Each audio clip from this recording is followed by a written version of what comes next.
We begin with breaking news tonight. North Korea says it has carried out a successful hydrogen bomb test. North Korea has now successfully built and launched 2 intercontinental ballistic missiles.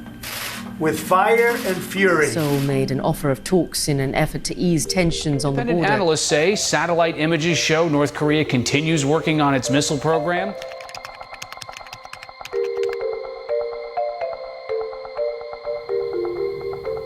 I'm Danny Russell. I'm the Vice President of the Asia Society Policy Institute in New York.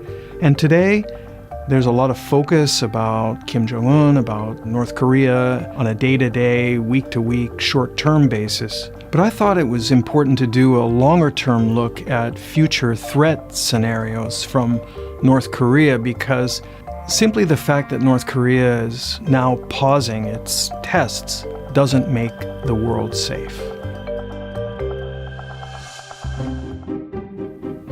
So now that North Korean, potentially nuclear-armed intercontinental ballistic missiles can reach all the way to the United States, it might be pretty risky for Kim to resume that kind of testing. But he still needs to find ways to create leverage to get the United States to make concessions to him. So what are his options? One option is proliferation. In other words, Kim could decide to sell nuclear plans or even a nuclear weapon to another regime such as Syria or Iran. But what's more likely is that Kim will choose to use cyber as his next weapon of mass destruction. After all, it's relatively low risk, it's low cost, and it's high impact. Do you remember the WannaCry malware?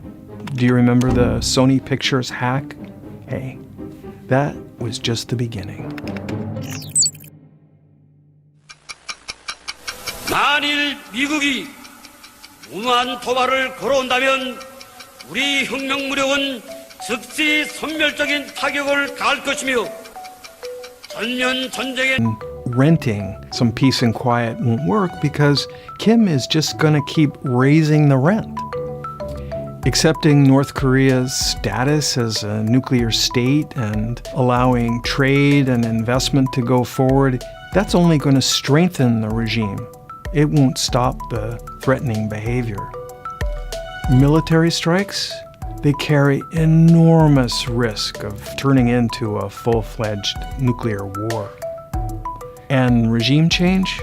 Hey, even if that were something that the United States knew how to do, at best, it's a dangerous gamble.